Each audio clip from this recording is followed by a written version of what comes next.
All right, this is lesson number 7, and we are going to be talking about write essay. Now, this is a very exciting lesson where a lot of students struggle with writing an essay, and I'm going to share practical skills here that you can apply tomorrow to write a great essay.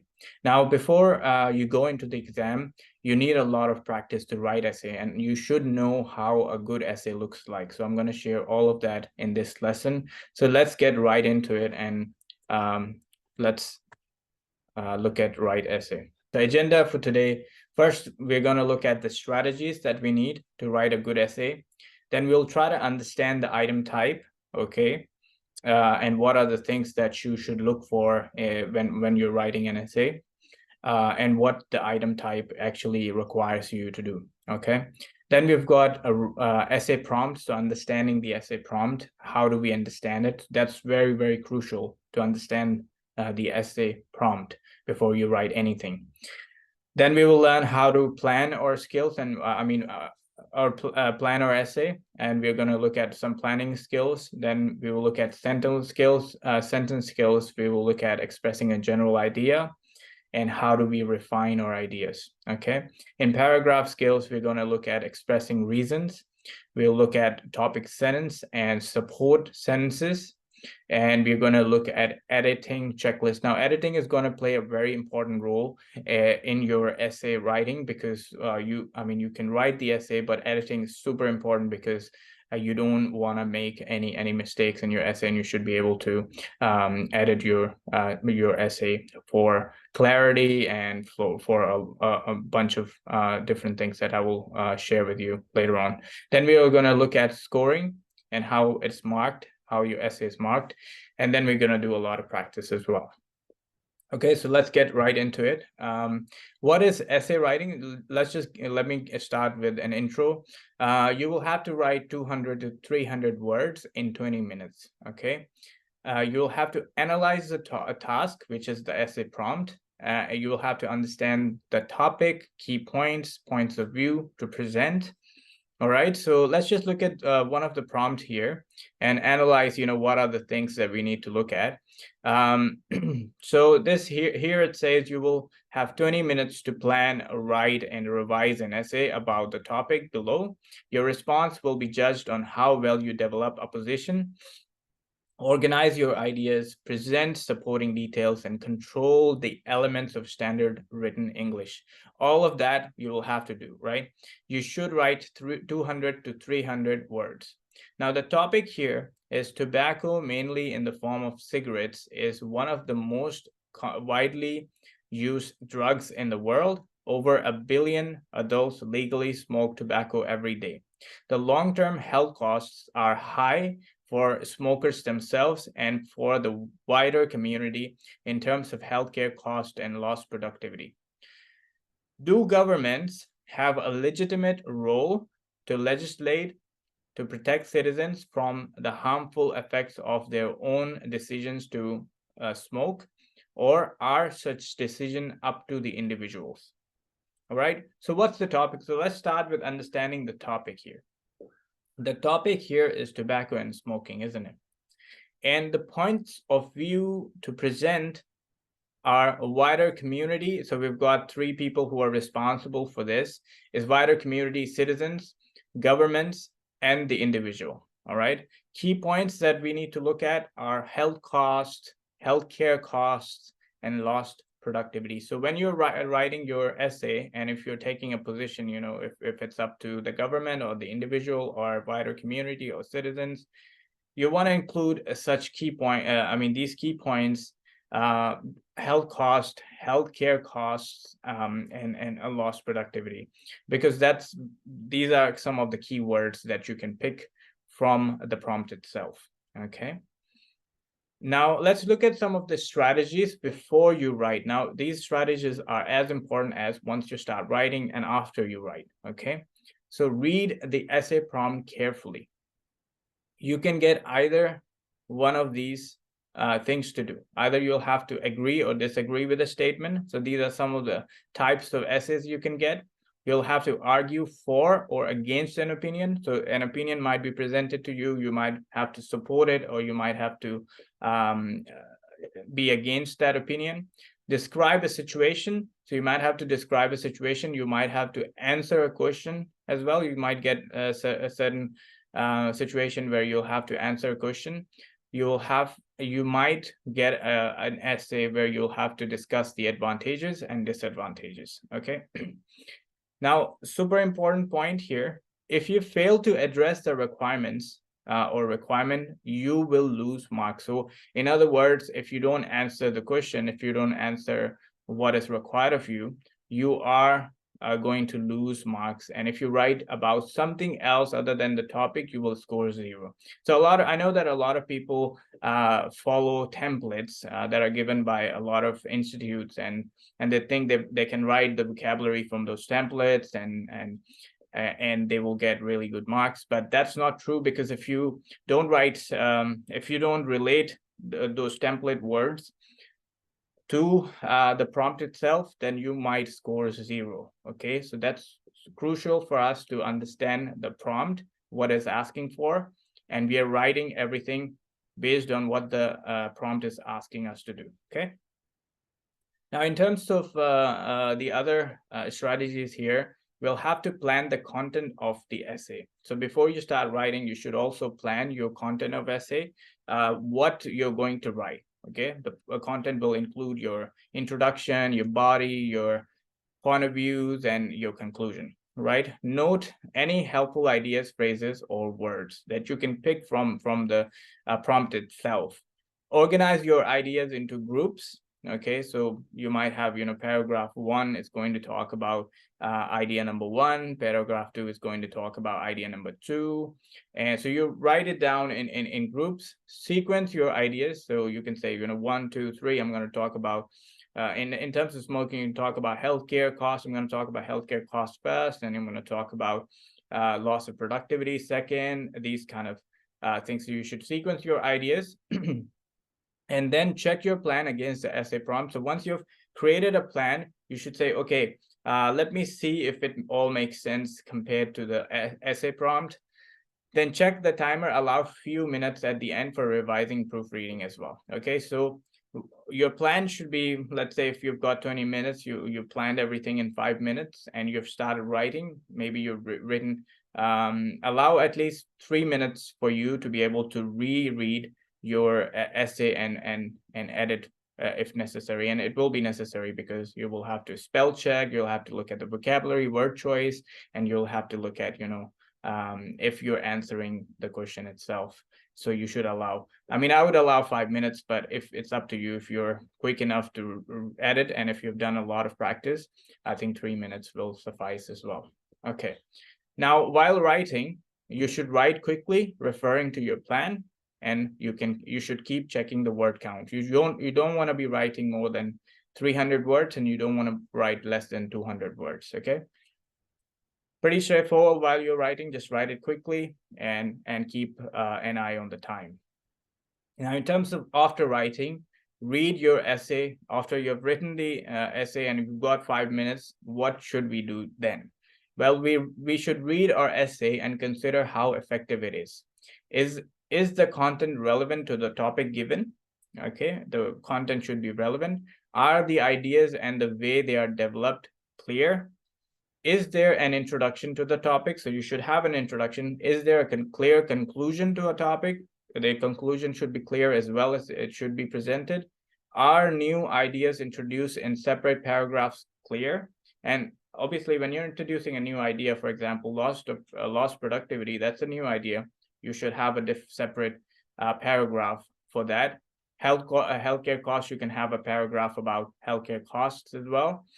So so you should look at these things when you're editing or when you're reviewing your essay. Okay, are variety of words or phrases being used when referring to same object? Right, so you should look at variety of words as well. You don't want to be repeating your words and you're writing everything like basically this is that, basically that is that. You should have a variety of words, and I'll give you a few examples of that later on. Could the choice of words or phrases be improved? If you think that that you could choose better words, you should choose that. And that's why the editing time is so important. And if you give yourself at least 5 minutes to edit your essay, I think it's going to improve a lot of words and phrases, and you can cut and delete and add as necessary, and that will really polish your essay. You should check the total word count, and you should check it while you're writing as well. 200 between 200 to 300 words. And you should check the grammar, spelling, and punctuation. A lot of people, they run out of time, they don't look at their spelling, and they don't look at punctuations, and they don't look at grammar as well. So that's very important, that you should have some time to look at those things as well as you go. All right, now I want you to pause the video here. And this is an activity where what we are doing is, it's sort of reorder paragraph. And this lesson is not about reorder paragraph, but it is kind of going to set the tone for reorder paragraph as well. But the reason why we're doing this is we want to understand if you are able to put text in a coherent form. Okay, so how should we start? What should be the introduction? What should come in the middle? And how do we conclude? So I want you to read all of these sentences and order them by 1, 2, 3, 4. So you can put 1 next to A, B, C, D, E, F, G, H, and so on. And do it on your own. Pause the video here. Maybe take like 5 minutes to do this exercise. And when you come back, I'm going to share with you the correct answer, and see how, if you got it right. And we will discuss basically how the flow, how the text should flow. Okay. All right. I hope you had a chance to do this exercise on your own, to do this ordering of paragraphs. And I think this is going to set the tone for you to understand how text should flow. And this is how your essay should flow. Right? You should have a flow in your essay. Okay. So the first one, introduction, is going to be about understanding the item type. This is understanding writing essay, right?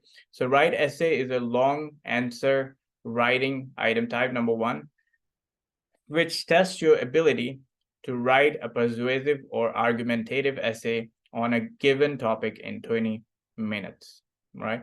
So it introduces the essay type, introduces the item type, which is write essay. It's a long answer writing item type, which tests your ability to write a persuasive or argumentative essay on a given topic in 20 minutes. Then you've got number 2, this item type. So it uses a relative clause. This item type is assessed according to 7 factors. So it talks about 7 factors. And I'm giving you the scoring of this test as well, how it is assessed or scored. Number 3 is going to be the first factor. So these are all cohesive devices. The first factor, second factor, third factor, fourthly, fifthly, right? So here you could see the first factor. You could use all of these cohesive devices in your essay as well if you're talking about factors. The first factor is content, and this assesses whether you have addressed the topic. So obviously, content is super important here. You should be addressing the topic and nothing other than topic, okay? If you look at number 4, if you have not addressed the topic, where the topic is mentioned? Topic is mentioned in number 3, which is the first factor is content, and this assesses whether you have addressed the topic. If you have not addressed the topic, your essay will be scored 0. Okay, if you look at number 5, now it talks about the second factor. The second factor is development, structure, and coherence, and it assesses whether your ideas are logical and coherent. Okay, that's what we are learning here. We're learning here how to make it logical and coherent. Okay, number 6. Thirdly, so now we're talking about third factor. Thirdly, you will be assessed on form. This is on whether you have written between 200 to 300 words. This is what's called form. It shouldn't be more than 300 and should not be less than 200. Otherwise, you will lose marks. If you look at number 7, fourthly, the item assesses the range of your language, the range of your vocabulary in your language and your phrases that you use. And number 8, if you look at number 8, this factor includes the range of your language. You should be able to understand that it's talking about range here. The range and complexity of your sentence structure and vocabulary. Okay, so sentence structure will be simple structure or complex or compound structures. Okay. Number 9, it's talking about the fifth assessment factor. The fifth assessment factor is grammar, usage, and mechanics. All right. Number 10, in addition to grammar, obviously this is talking about additional information about grammar, so it's related to number 9. In addition to grammar and mechanics, you are assessed on how broad your vocabulary is and your ability to use academic or idiomatic language correctly. All right, so that's number 10. Number 11, finally, you're assessed on spelling as well. Okay, the spelling, a lot of people get kind of, I don't know, 20 in the spelling, really bad marks in spelling, and I think they know the spelling. What I think is that they just don't review their writing, and especially they don't review their essays. They run out of time. They're like, I didn't have time to review my spelling. Now it's super important, because if you make more than 2 or 3 mistakes in spelling, you actually get 0 in spelling. So you don't want to be that person who miss out on easy marks by just reviewing it. All right. Okay, now I'm going to read everything in a cohesive manner, and you will see, you know, everything, how it flows, and this is how you want to write your essay as well, or paragraphs. That's how you want to write your paragraph. So let's read it out and see how coherent everything sounds. Write essay is a long answer writing item type which tests your ability to write a persuasive or argumentative essay on a given topic in 20 minutes. This item type is assessed according to 7 factors. The first factor is content, and this assesses whether you have addressed the topic. If you have not addressed the topic, your essay will be scored 0. The second factor is development, structure, and coherence, and it assesses whether your ideas are logical and coherent. Thirdly, you will be assessed on form, that is, on whether you have written 200 to 300 words. Fourthly, the item assesses the range of your language. This factor includes the range and complexity of your sentence structures and vocabulary. The fifth assessment factor is grammar, usage, and mechanics. In addition to grammar and mechanics, you are assessed on how broad your vocabulary is and on your ability to use academic or idiomatic language correctly. Finally, you are assessed on spelling. Okay, so everything sounds very coherent, and these are cohesive devices. Again, something that you can use in your essay as well. This item type, the factor, the first factor, the second factor, fourthly, thirdly, this factor, the fifth assessment factor, in addition to grammar and mechanics, all of these are cohesive devices that you can use. So if we look at briefly the explanation here, sentence D is the topic sentence because it introduces the main topic of the paragraph and is the most general sentence. Okay, it's not related to any sentence.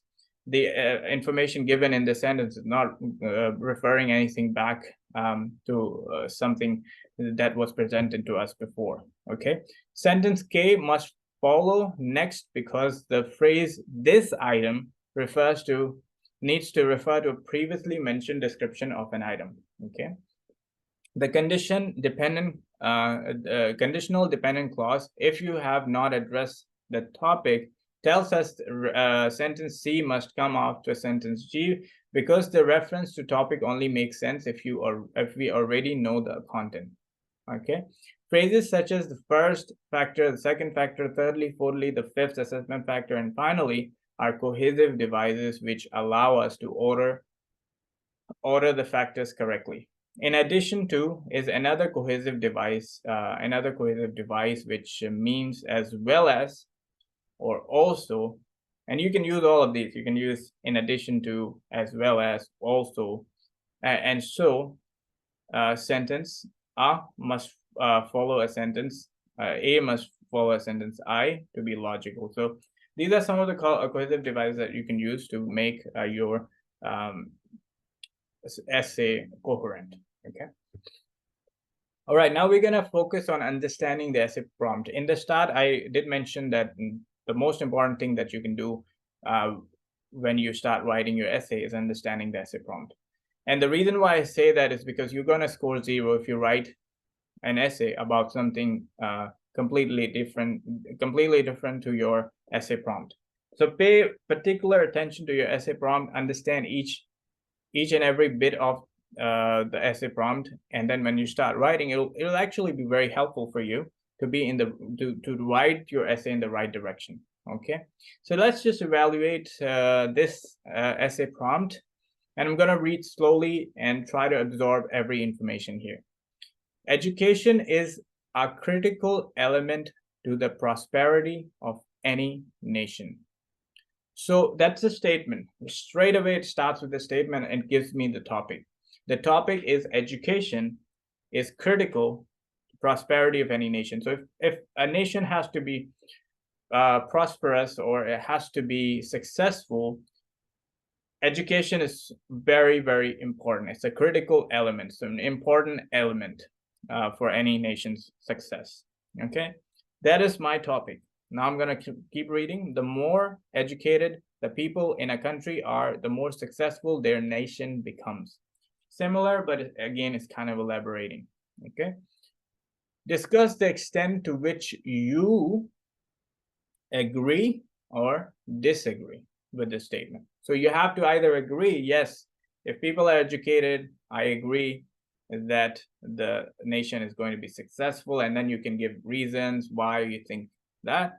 Or if you disagree and you say, oh, maybe the education is not, it doesn't really play the part in people's success, and you have to give reasons why you think that. You can take any position, but here you have to either agree or disagree, and you have to make clear whether you're agreeing or disagreeing. Okay, so simple so far. Support your point of view with reasons. And look, even without reading, I know that while you're writing a PTE essay, and you have to obviously support your position by giving reasons or examples. You can also and or. So I would urge, give reasons and also examples. The reason why I think that is because of this example that I saw in my life. Okay, so you can give examples from your own experience or observations. Okay, you can have your own experience, or you might have observed someone, and you can give their example. So let's break it down. What are the things, and look at the explanation here. The key content words: more educated, more successful. These are some of the key words that you can actually use in your essay as well. Key instruction words are to what extent, agree or disagree, and then support with reasons. These are the key instructions that you need to follow. All right. What is the topic of the essay prompt? The importance of education in someone's in a nation's success. I think that's the topic here. Pretty straightforward. And if we got the if we understood the topic, there is no way we are going to be writing something else, because what happens is the main problem why people struggle writing, they divert from the essay prompt, is because they don't make an effort to understand the topic. So once you understand the topic, it's actually easy for you to stay on track and write the essay based on that. Okay, now what proposition or opinion, proposition, sorry. What proposition or opinion is given in the prompt?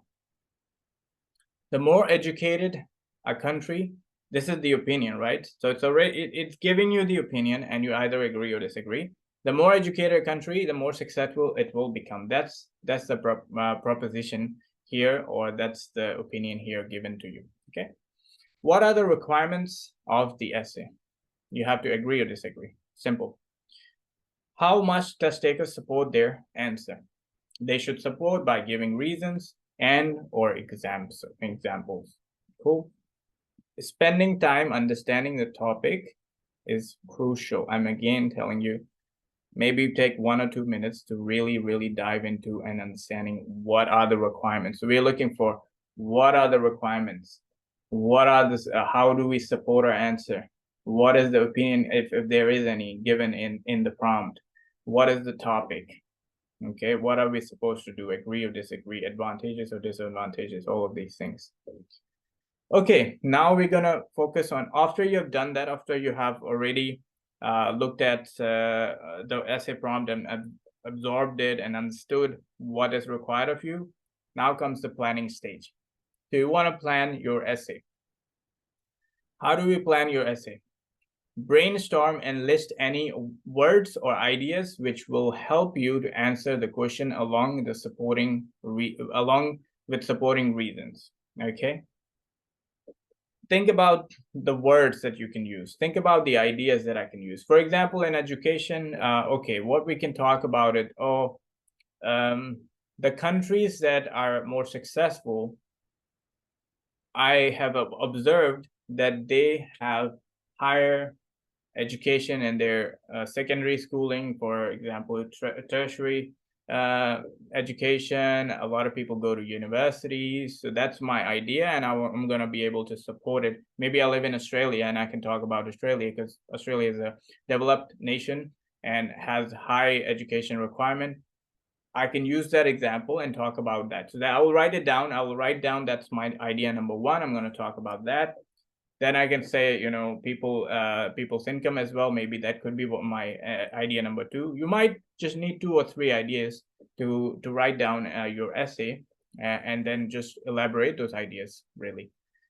The second point here says check these ideas against the essay prompt to make sure that you address the topic. So again, when I'm thinking about these points, I do want to make sure that they are relevant points. They're not some points that I'm just generating based on my preference. They are actually very relevant and on point with my essay prompt. Okay. So to make sure that you address the topic, answer the main question, or whether you agree or disagree with the statement and fulfill the requirements of the task. Note a main opinion or argument which describes whether you disagree or agree, and give 3 reasons why. And also you should, so what it's saying is basically think about the reasons as well, you know, why you think that. So if you're thinking about agreeing, which I would agree, in my case, but if you disagree, think about your own ideas as well. You can always think about, if I were disagreeing, I would say I'll struggle with giving examples because I don't see nations where the literacy rate is low and they're successful. So it will be kind of hard for me. So don't make it complicated for yourself as well. If you think you will not find a lot of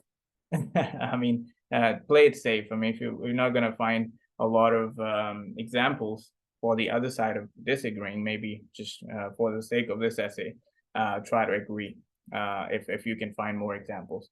So, but it really depends on you. You might have a very strong opinion of disagreeing this statement, and you might have a lot of examples from your experiences, from your observations, and you can probably go ahead with that. Okay.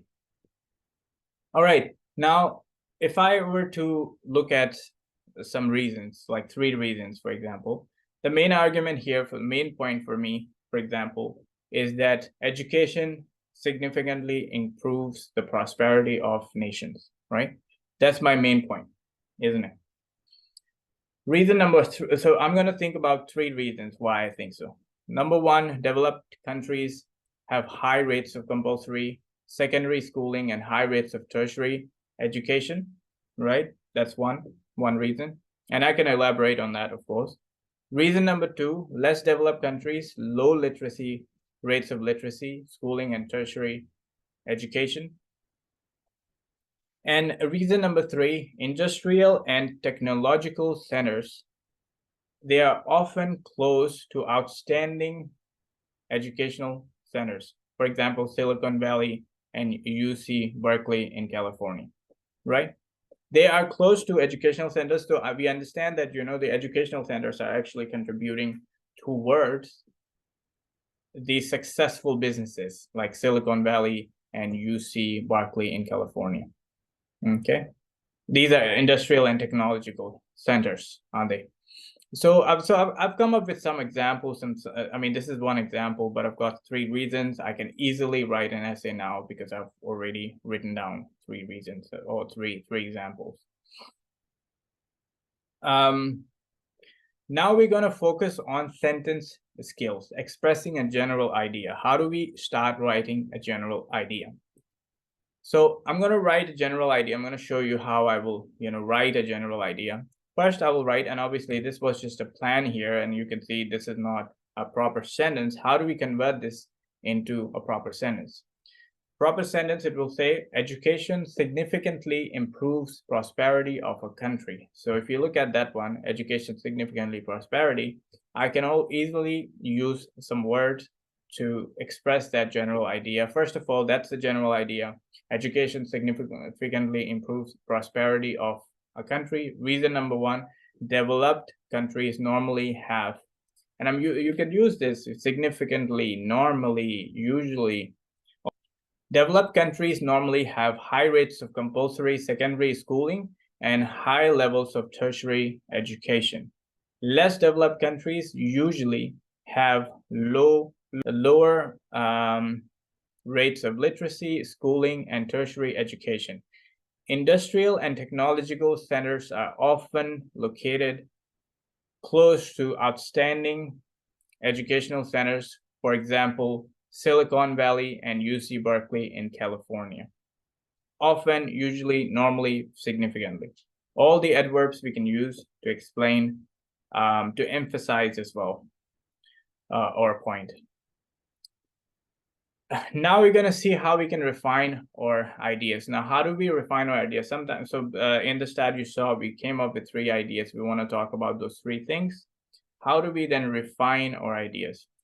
2 key elements for forming a sentence which correctly expresses the main argument of the plan: verbs or phrases, verb phrases which describe causes, effects, or changes.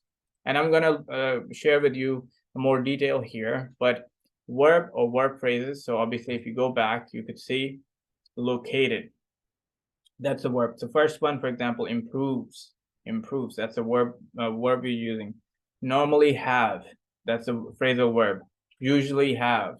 That's a phrasal verb. Often located. That's a phrasal verb. So these are the phrasal verbs that we will use, that we can use to describe the causes, effects, and changes.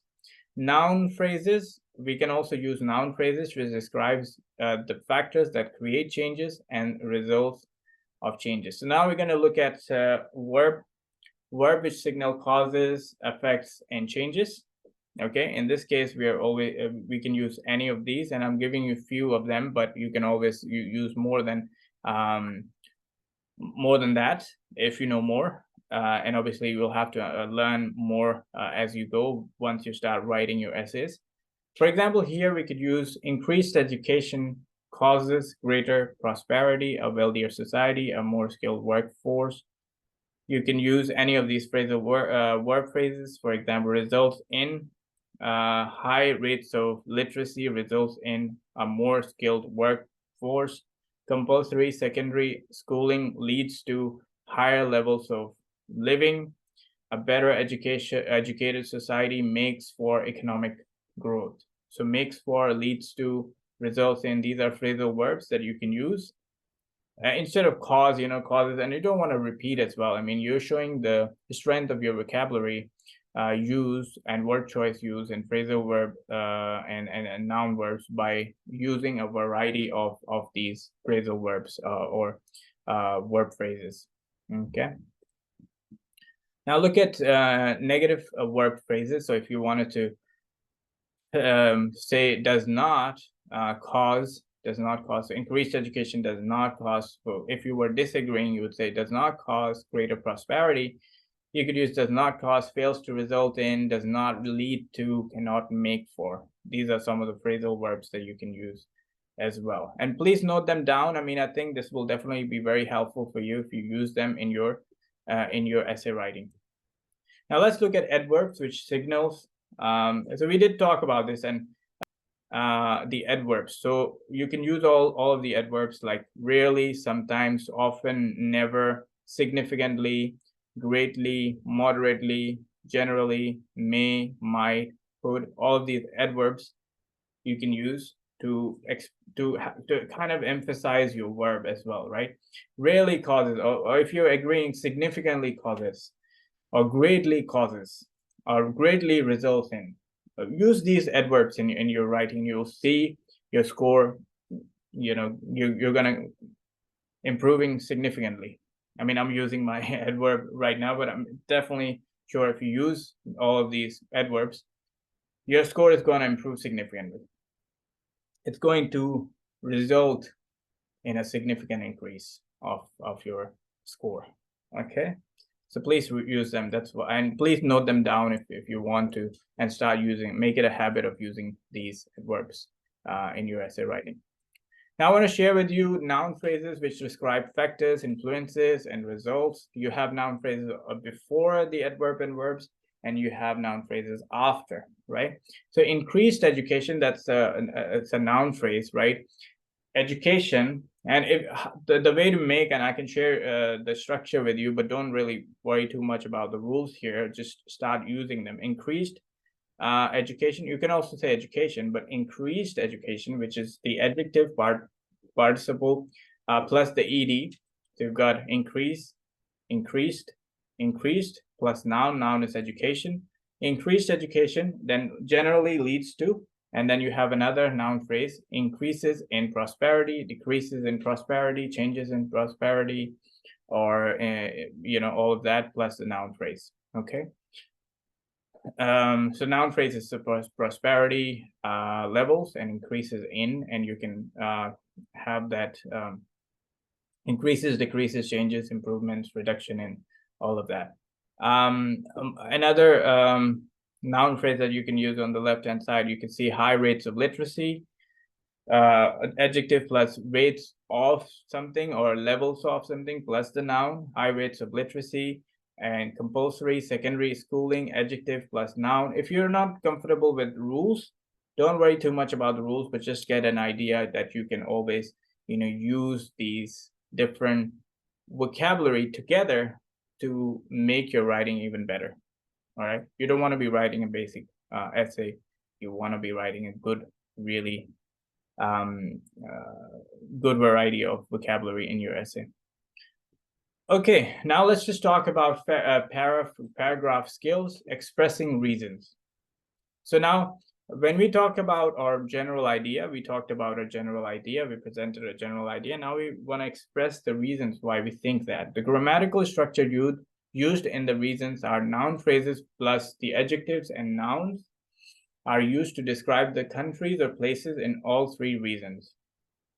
So for example, developed countries, industrial and technological centers, noun phrases are used to describe characteristics of the places in reason 1 and 2. High rates of, lower rates of. An adjectival clause is used in reason 3 to talk about features of industrial and technological centers, often close to. So if you look at paragraph skills, we have the topic sentence here, right? So you can see the topic sentence is societies which are well educated typically have experience, enjoy, boast greater levels of prosperity. We've got noun plus relative clause, societies which is a relative clause, which are well educated. Typically, that's modifying adverb. And then you've got a verb. So you can either use have, experience, enjoy, boast in the present simple tense. And then noun phrase, which is greater levels of prosperity. Okay. If you look at the other one, people who have completed higher education often, again, the same structure, often are or tend to be better paid. Notice that the noun phrases at the beginning of the sentence need to be followed by a conjugated verb, which is a base form verb, to make sense, right? Which are well educated. Noun phrases at the beginning. So the conjugated verb here is have, experience, enjoy, boast, right? All of these, you need the conjugated verb, which is a base form verb, infinitive form of verb, meaning unchanged. Without a main verb, these noun phrases are sentence fragments. Sentence fragments mean that it's incomplete. It doesn't make any sense. Notice how other verbs or phrases can substitute for verbs to have, to be in academic English. Okay. So you could, another thing I want you to notice here is that, by the way, you will know everything by experience, by doing things, and it will not make sense to you. But I, just for the sake of sharing some rules with you, with noun phrase, before the noun phrase and on the top right hand side, you will see that with the noun phrase, we are using to have, right? For example, we have, experience, enjoy, boast. But in the, so there are to have verb and to be verb. I hope you're sure about that. If you're not sure, you will know in an example that we're going to do soon. But the adjectival verb is better paid, right? That's not a noun, that's an adjectival phrase. And before that, in the lower right hand side, you would see that better paid adjectival phrase. Before that, we are using are or tend to be.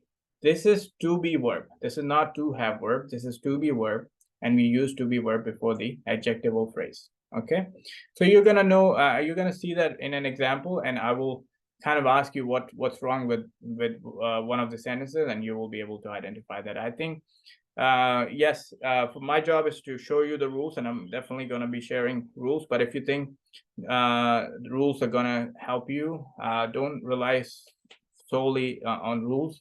It should be your experience and your intuition as to how a sentence should look like. If it doesn't make sense to you, please review the grammar. All right, now we're going to talk about paragraph skills supporting sentence. A topic sentence gives the main idea of the sentence and is also normally the first sentence in the paragraph. Okay, so the main idea of the sentence, whenever you start a paragraph, you should start, the first sentence should be a main idea sentence. All right, you shouldn't start with the explanation before. You should introduce a main idea first, and then you should elaborate that later in the other sentences. Or if you want to use a conjunction, you can make a complex sentence out of it. So the first sentence, we got it right. It should be main idea. The other sentences in a paragraph should be the supporting sentences which elaborate, expand, and explain and justify the topic sentences. Supporting sentences often give examples or evidence. So you can either elaborate it, or you could elaborate it by giving an example. For example, or for instance, or in my experience, and all these kind of things you can use to elaborate. But it comes after the first sentence. The first sentence has to be the main idea, which, you know, by reading, I would know that you're trying to talk about that main idea. Now, discourse markers link supporting sentences in the paragraph. For example, in addition, for instance, likewise, as a result, all of these things, these are discourse markers you can use to elaborate your idea. Elaborate on, develop, or prove. So these ones elaborate on, develop, or prove the main idea of the topic sentence. They give examples or evidence. They link the sentences in a logical order, all of these discourse markers, and use discourse markers to show relationship between ideas. Now, we're talking, I mean, cohesion is super important and coherence is super important, and that's why you want to use these discourse markers to be able to link the sentences in a very logical way. Okay. All right, now we're going to look at the topic sentence, and this is a whole one paragraph, right? But when I'm starting a paragraph, I want to start with the topic sentence, and then I want to use the supporting sentences. Here, we're going to learn how to do just that, okay? So here, my topic sentence is, developed countries usually have high rates of compulsory secondary schooling and high levels of tertiary education, okay? That is my main idea, okay? What I'm saying by that is that developed countries have high schooling, high levels, high rates of schooling, okay? Then I'm going to support my idea. How I'm going to support is I'm going to elaborate. Let me explain to you in the supporting sentences. Okay, that's how the mindset should be. So in most developed countries, now I talk about in most developed countries, what I've observed, secondary education is compulsory and students are required to attend school until the age of 16. Furthermore, so I want to elaborate, let me give you more information. Furthermore, this is a cohesive device that you can use. A large proportion of students in developed countries attend some form of tertiary education. So he talked about schooling till the age of 16, then talk about tertiary education. Then you talk about example. I want to include another example. This is going amazing. I mean, you're giving an example as well. It's really, really amazing. If you can write a paragraph like this, you're going to get full marks. For example, so now we start with, for example, for instance, you know, it's up to you which one you want to use. I'll give you a few examples. About 1 in 3 students in Canada participate in post-secondary education. So that's a practical example. You talk about Canada, you can talk about Australia, whichever country you reside in, you can talk about that. Similarly, and you're giving another example, similarly, rates of tertiary education participation are relatively high in all G8 nations. Another example, where you're using similarly, cohesive device. Consequently, that's another discourse marker. You can use that. There seems to be a direct correlation between high rates of education and increased prosperity. Hence, consequently, therefore, all of these, you're coming to a conclusion and you are ending your paragraph with a connection with what you started in the start. You gave some explanation, you gave the examples, and you ended by saying consequently, that is the reason why there is a correlation between high rates of education and increased prosperity. So I think, in my opinion, if you can break it down by what is my topic sentence, what is my supporting sentences, what is my example, where am I elaborating, where am I concluding my paragraph, you're going to do great. Okay. Now we're going to talk about editing skills. How do we edit or essay, right? You want to have at least 3 minutes, if you can get 5 minutes to edit your paragraph, these 5 minutes are worth spending, because this is definitely going to polish your essay. You don't want to lose marks for your spelling. You don't want to lose marks for your grammar, word choice. You can all fix that in that 5 minutes. Trust me, this is do wonders for you. So what are the things that we can look at in our editing time? What is the checklist? And you guys who really like the points, I'm gonna give it to you. Maybe you want to note it down. It's up to you. But the few things that you want to have in mind is my is there a clear topic sentence? So look at each paragraph. You might have 4 or 5, depending on how you want to write your essay. I would go for 4 paragraphs, 1 for the introduction, 2 for the body, and 1 for a conclusion. But in each paragraph, I want to look at if there is a clear topic sentence. Okay, that's my paragraph organization. Secondly, I want to look at, do all supporting sentences relate to the main idea of the topic sentence?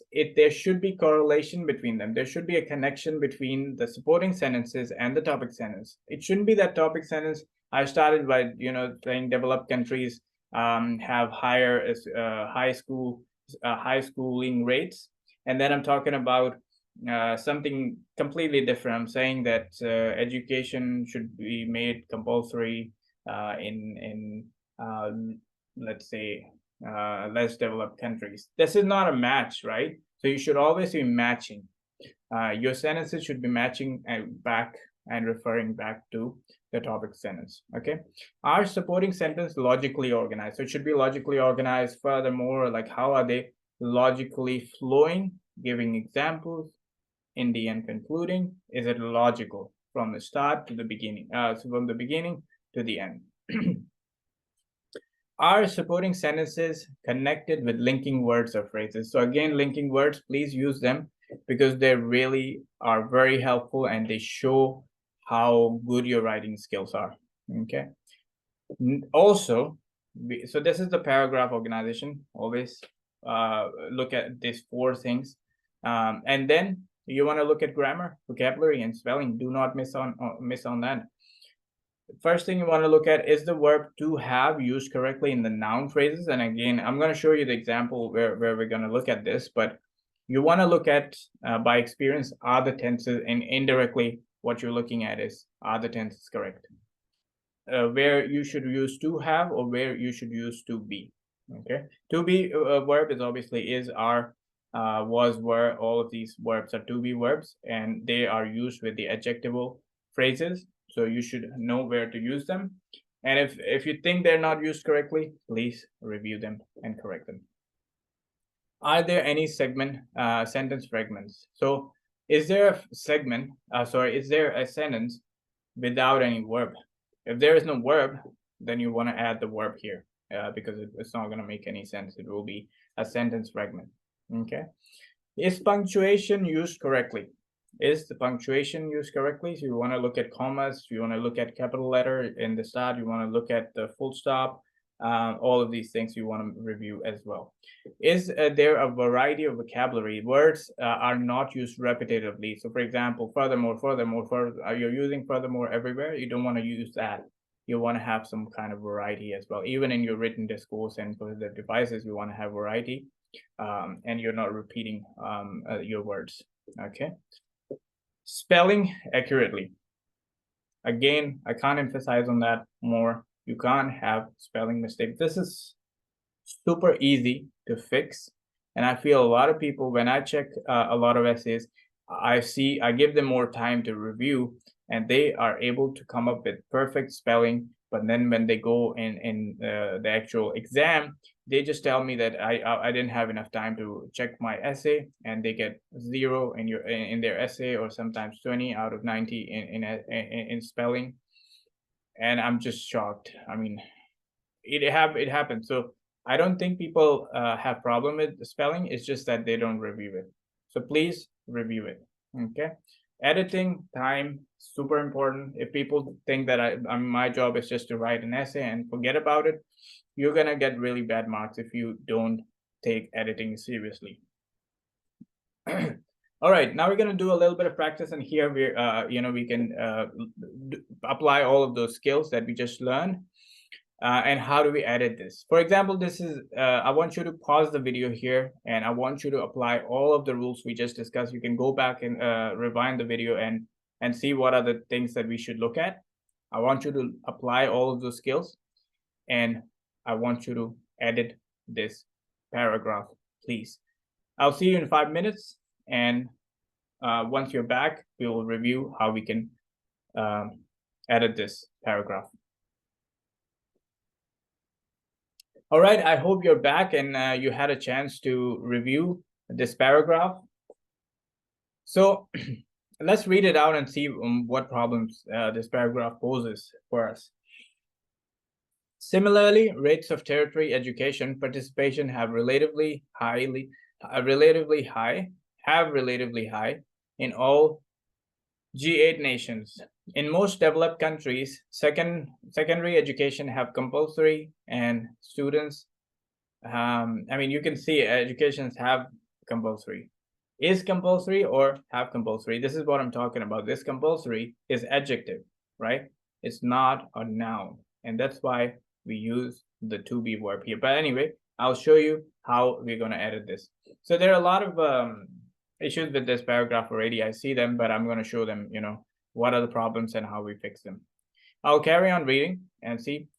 And students are required to attend secondary education until at least the age of 16. On the other hand, a large proportion of secondary education students in developed countries attend some form of sport. For example, many students in Canada have home computer access. Consequently, there have a direct correlation between high rates of education and increased prosperity. All right. Okay. Quite a lot of spelling mistakes as well, as you can see. Let's look at some of the examples that we have here. All right, first of all, no topic sentence. There is no topic sentence. Similarly, is something that is used for example, right? So you're not going to be giving an example in the start. You have to start with a statement, which is a topic sentence, and then you elaborate and you give examples. So I can't be starting my paragraph with similarly, okay? So that's what's wrong here. Linking word similarly does not make sense because no previous point is made. We are not comparing anything, so it can't be similarly, okay? Rates of tertiary education participation have, now here, relatively, right? That's a spelling mistake, but that's an adjective. So before adjective, we talked about we want to be verb, not to have verb, which is, in this case, it has to be is. Participation is relatively high, not have relatively high. In all G8 nations, in most developed countries, secondary education, again, the same problem here. Education is compulsory, not have compulsory, and students are required to attend secondary education until at least there's a sentence fragment as well. We don't have any verb here, and there's a spelling mistakes here. Until at least the age of 16. On the other hand, a large, this is an incorrect linking word. On the other hand, a large, I mean, it doesn't, I mean, on the other hand, what? Like, we're not really comparing it to something, so it doesn't really make sense here. A large proportion of secondary education students in developed countries and attend some form of sport. Some form of sport. We're not talking about sport here. We're talking about education. Okay, so this is illogical change of topic, and a lot of people I've seen, I've reviewed a lot of essays, and I think we somehow kind of forget that what we're talking about.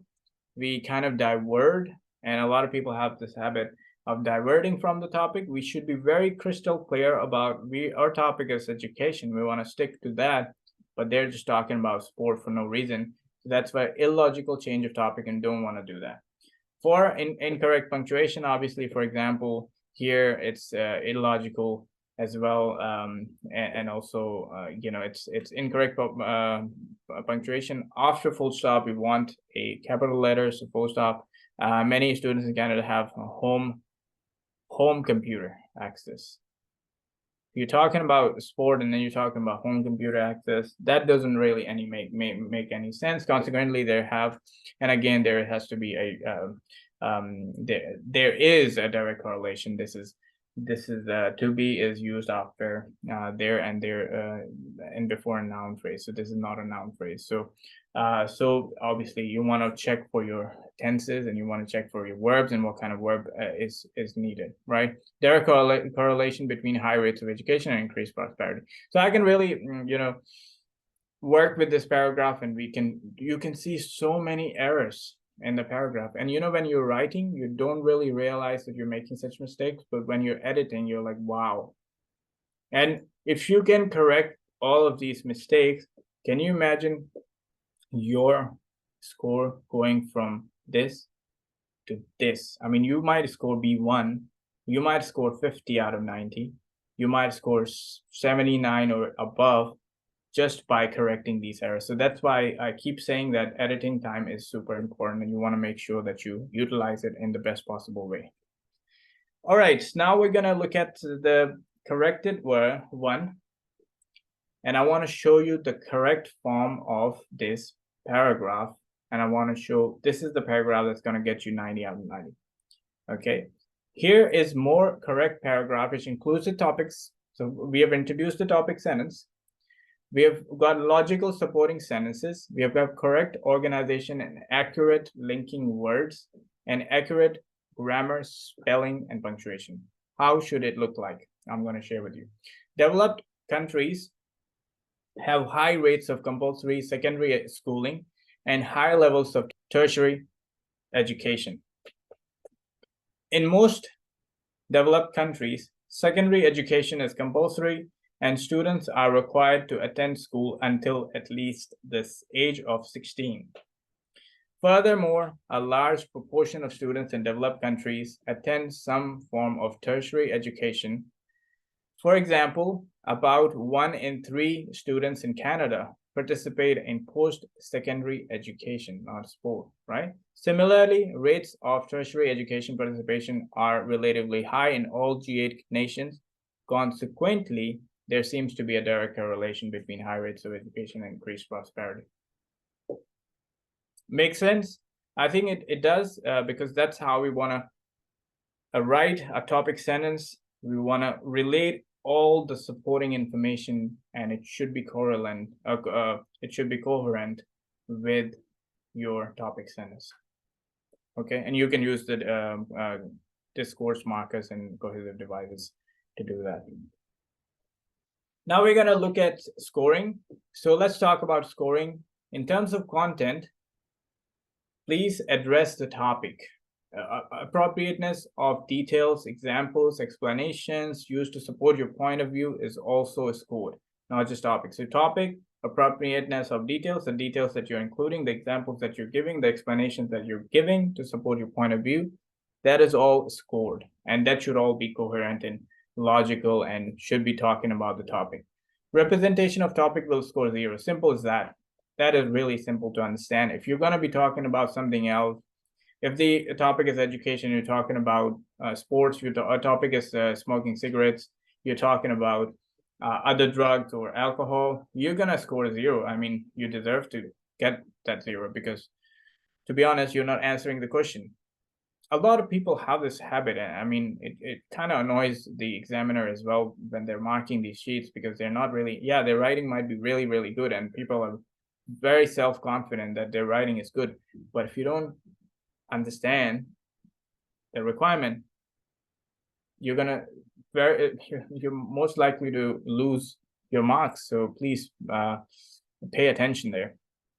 All right, we're going to talk about response will be logical and a specific question. So the response should be logical to specific questions, support arguments with details and examples. Partial scoring applies here. All right. So you don't get either 0 or 1. You can also get partial scoring, which is obviously B1, B2, and C1 scoring. Affects scoring of writing. It affects scoring of writing. So in communication skills, it only affects the writing score, but also in enabling skills, you've got grammar, spelling, vocabulary, and written discourse. So when you get your test report, when you get your test score report, you will see marks for grammar, spelling, vocabulary, and written discourse. So these are 4 areas that are assessed in terms of write essay area. Talking about development structure and coherence. So in development structure and coherence, what is tested? What are they looking for? They're looking for logical organization of response, and we talked about how to use logical organization of response. Multiple paragraphs. It should have a clear introduction. It should have a body. Go for 2 paragraphs, I recommend, and a clear conclusion. Within paragraphs, ideas are clearly presented and supported with details, examples, and or explanations. Transition between paragraphs is smooth as well. Okay, so I mean, it should still be about the topic, and one transition you're covering one idea and you're giving examples. Then the other you're talking about another idea, but the transition is smooth. Okay. In terms of form, it's pretty easy to understand, 200 to 300 words. But if you write less than 120 words or more than 380 words, you're going to score 0. So be careful with that. General linguistic range, it tests your ability to accurately communicate ideas. Okay, so you have the idea, you can communicate that easily. Use of complex sentence structures and vocabulary correctly. So you should be able to use complex structures, which is compound sentence structure and also the complex sentence structure. And you should do it accurately as well, right? Highlight key ideas, creatively expresses opinion, and it ensures clear communication. These are all things that are tested in your language linguistic range. Grammar usage and mechanics, obviously the grammar usage should be correct. Sentence structure, punctuation, and capitalization. I mean, capitalization is super easy, and when you're editing, you should pay attention to capitalization always after the full stop. And when you start a sentence, you should have a capitalization. A vocabulary range, you should have a broad vocabulary range. We gave you a lot of noun phrases, adverbs, and adjectives to use, and please use that and don't repeat yourself. Try to use a range of them because it shows your vocabulary range. Synonyms, idiomatic expressions, and academic terms are used appropriately as well. Spelling, consistent use of single spelling convention. Now, let me make it very, very clear here.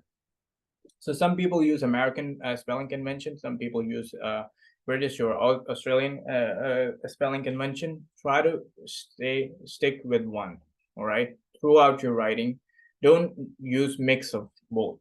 If you're used to using American spelling convention, stick with American spelling convention and write the whole essay in your American spelling convention. And in terms of if you stick with the British spelling convention, stick with the British one, okay? Otherwise you'll lose marks for your spelling as well. And in general, in your editing phase, please pay attention to your spelling. Now we're gonna start. This is a timed practice. I want you to pause here, pause the video, take 20 minutes, and please write, read, plan. So first, read the prompt, plan your essay. What are the points that you're going to be covering? Introduction, plan your introduction, plan your body, plan your conclusion, and write down the essay, and then edit. Very important, edit. Spend time, look for paragraph skills, and look for the grammar, vocabulary, and spelling. Edit that. In 20 minutes, I'll see you. All right, I hope you had a chance to look at this first essay practice, and I want to share with you the B1 response of this essay, and I want to talk about explanation why it gets B1. First, I'm going to read out to you this essay, and if your essay looks like something like that, you are on B1 level, you want to improve from here, but I hope that's not the case. But there are quite a lot of errors here. So I'm going to read it out, and we're going to talk about explanation. Cigarettes is one kind of tobacco which actually is one of the most widely used drugs in the world. It is common in our everyday lives for that there are so many people smoking. However, nowadays more and more people pay much attention to their healthies. So the concept of smoking is unhealthy is accepted by most people who reject smoking. But there are still over 1 billion adults legally smoke tobacco every day. That will cost a lot, both for smokers themselves and for the wider community in terms of healthcare cost and lost productivity. Do governments have a legitimate role to legislate to protect citizens from the harmful effects of smoking? The answer will be yes for most of people. The first, smoking will do harm for smokers' health. The second, smoking will do harm for people who are around smokers, such as families. And smoking is always a lead of a fire disaster. There are many reasons to restrict smoking. The point is how to do this. We know that every policy will make a consequence. If government shut down the tobacco factories, it will definitely increase the price of cigarettes, which will affect smokers over 1 billion people heavily, because they won't change their habit just because there are fewer cigarettes. So I think the government should guide these people, not NNT. Let's read the explanation and what the errors are in this paragraph, in this essay. This essay minimally answers the question on the topic. The details and examples do not follow a well-developed logic that supports the test taker's position on the topic. It's not a well-developed logic that is presented. The essay does not have a good organizational pattern. The introduction rephrases the topic. Yes. The body contains minimal supporting points and the conclusion is unfinished. This essay does not receive full credit for grammar usage and spelling because of missing or incorrect use of verbs and nouns. The vocabulary is limited and imprecise. Some words are not appropriate for the context, spelling errors are numerous, and the word count is 227 words, which is fine. 227 words is okay, but it doesn't even have paragraphs and it doesn't have any logic. The ideas are all over the place, and you don't want to be that person who is writing ideas all over the place and it doesn't make sense. I was reading it was really hard for me to make sense of this essay. Okay, and you don't want to be that person.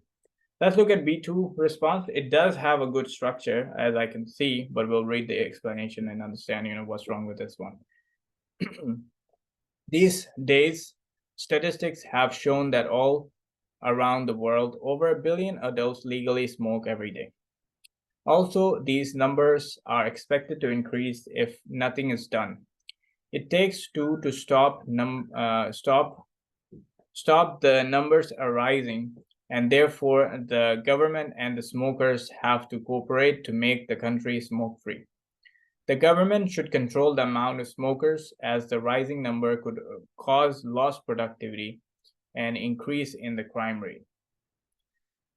Campaigns should be created, and advertisements using the mass media can actually help the smokers realize disadvantages of smoking. Besides that, the smokers should also learn the gruesome facts on smoking. Now, this transition is not good, because this transition should be in the same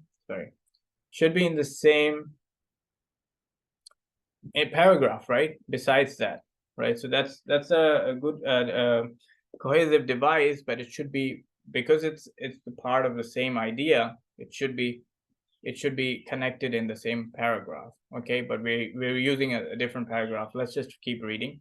They should also realize that there's more to life than just smoking, and that people near and dear to them could be affected from their habit.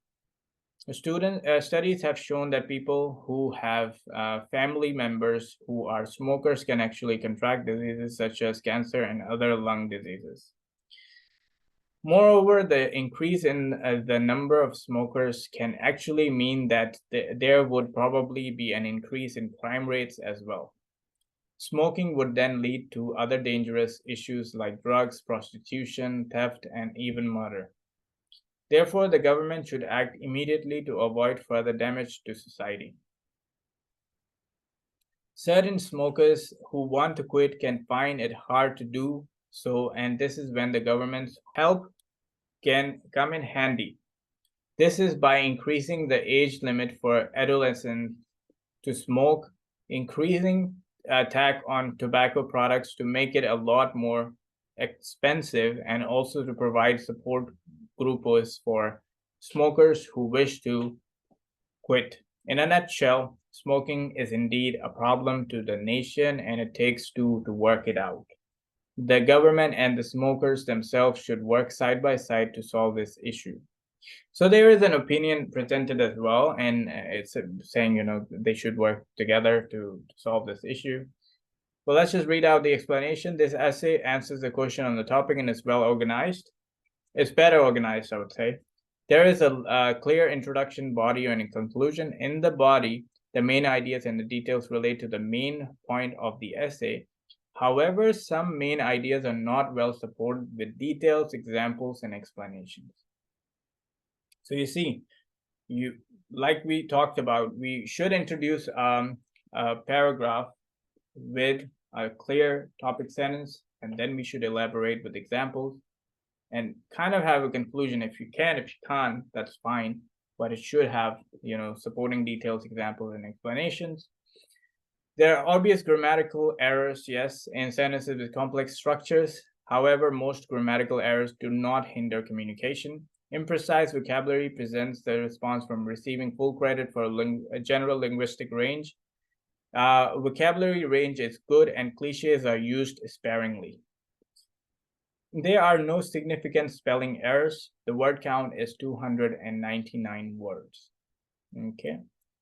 Now let's just talk about the C1. Now this is what you should aim for. This is the level you should aim for. and that's a good representation of how an essay should be written. So it starts with tobacco is one of the most widely used drugs of the world. Over 1 billion adults legally smoke tobacco every day. Tobacco is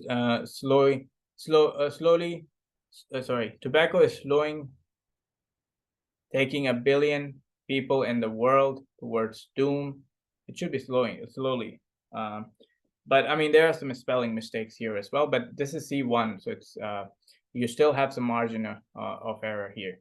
The long-term health costs are high for smokers who suffer from various heart and lung diseases, reduced concentration, and continually diminishing immunity.